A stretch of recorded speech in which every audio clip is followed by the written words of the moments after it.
Hey everybody, Dom here, and today we'll be taking a look at my 5 favourite TV shows of 2016.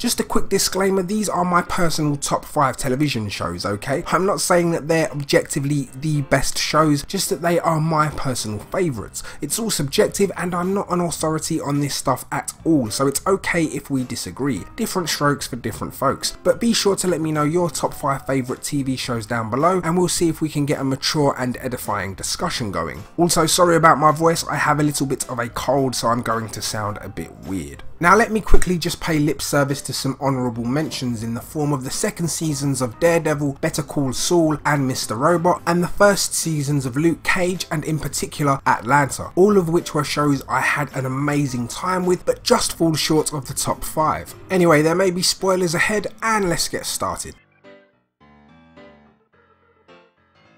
At 5 we have what is in my opinion the funniest show on TV right now, Silicon Valley. This series just gets better and better with each new season, and season 3 has taken the sharp and perceptive satire of the tech industry and the startup culture that permeates San Francisco in general and turned it up to 11. The cast here are outstanding and there really isn't a weak link anywhere to be found. Thomas Middleditch shines as awkward tech savant Richard Hendricks, TJ Miller does what TJ Miller does best as arrogant and delusional self-styled entrepreneur Ehrlich Buckman, and Martin Starr and Kamal Nanjiani as Guilfoyle and Dinesh respectively proved to be excellent comedic foils for one another. Add to that the reserved yet strange Jared played by Zach Woods, the relatable and earnest Monica played by Amanda Crew, and the downright hilarious billionaire CEO antagonist Gavin Belson played by Matt Ross, and you get just about the funniest ensemble cast since Arrested Development. Season 3 brought us more genuinely dramatic twists and turns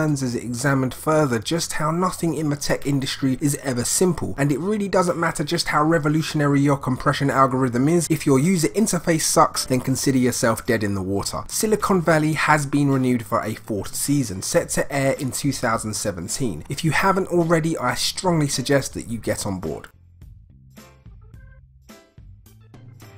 At 4 we have Westworld, the show that admittedly started somewhat slow but eventually ramped up to become one of the most defining elements of the zeitgeist. Westworld is a science fiction series that debuted on HBO this year and captured public imagination with its high concept themes, accomplished cast and incredible production values. Like all great science fiction, the show spent much of its time discussing lofty themes pertaining to consciousness and the nature of self, while at the same time interweaving complex character study and nuanced and layered storytelling. Standouts in the cast include the inscrutable Dolores Abernathy played by Yvonne Rachel Wood, the determined Maeve played by Tandy Newton, and the complicated Bernard played by Jeffrey Wright, but unsurprisingly it's Anthony Hopkins' clinical and cryptic Robert Ford that steals the show entirely, in what is even for him a performance of almost intangible aptitude. Westworld is an experience, and one that should be had by any fans of science fiction and perhaps just great drama in general. It's just a shame that we'll have to wait until 2018 to get a 2nd season.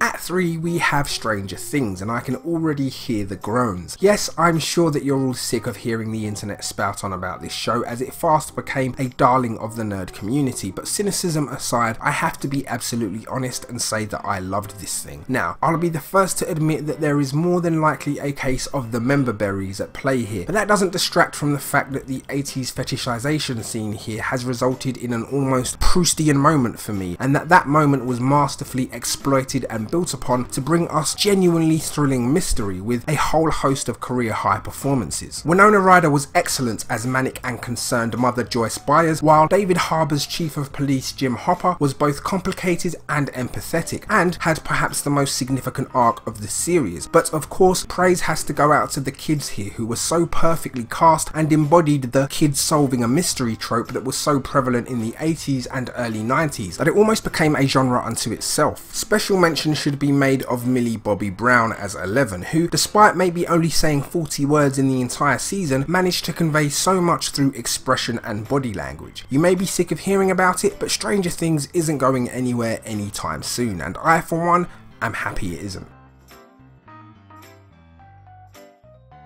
At 2 we have Game of Thrones Season 6. There's not much I can say about this show that hasn't already been said, and if you are familiar with my channel then you're aware that not only am I a huge fan of the TV show but the literature as well. Game of Thrones continues to push the envelope in regards to high stakes storytelling and movie level production, and this season was no different. The bar has once again been raised both technically and artistically, particular highlights being the jaw-dropping Battle of the Bastards and the finale episode in which the opening sequence evokes Francis Ford Coppola's The Godfather and signals a paradigm shift in the world of Westeros unlike anything we have yet seen. There are reportedly only 2 seasons left of the show, and it will without a doubt go down in history as one of the greatest TV series of all time. At number 1 we have Black Mirror Season 3. Now I should probably preface this by saying that the creator Charlie Brooker is a personal hero of mine, and that I regard Season 1 and 2 and even the Christmas special of this show very highly indeed. But Season 3 goes one step further to outdo those that came before it. Black Mirror is transcendent. It is the best kind of storytelling in that it doesn't judge or preach or even attempt to quantify its themes. It just presents its anthologies in a way that begs us to simply consider, and in doing so it has an effect that burrows far deeper than any of its contemporaries. I'm sorry if I'm unable to articulate clearly just how profound this series is to me, but therein lies the beauty of something that is so open to interpretation. If you're a fan of the Twilight Zone and you haven't already taken the dive on this sci-fi masterpiece, then I implore you to do so. The cast of Season 3 includes such incredible talent as Bryce Dallas Howard, Alice Eve, Kelly MacDonald and Benedict Wong, but special mention for me has to go to Gugu Mbatha and Mackenzie Davis and the episode San Junipero. I won't say anything that could spoil this episode as it really needs to be seen and experienced by the viewer, but I will say this: San Junipero is the single greatest hour of television that I have ever had the pleasure of watching, and that is not hyperbole. It is poignant, it is heart-wrenching, and it is unapologetically beautiful, and it affected me in ways that will stay with me for the rest of my life. Black Mirror Season 3 is my favourite TV series of 2016. Thank you all for watching, and I hope you enjoyed the content. Please like if you liked it and dislike if you didn't, and if you did like it, why not subscribe to my channel, as it helps me to continue making videos for you guys. I'm unsure yet if this will be my last video before Christmas, as I may be able to get one out on Friday, but if not, I want to wish you all a fantastic holiday season wherever you are in the world and whatever it is that you celebrate. Take care guys, and I'll see you soon.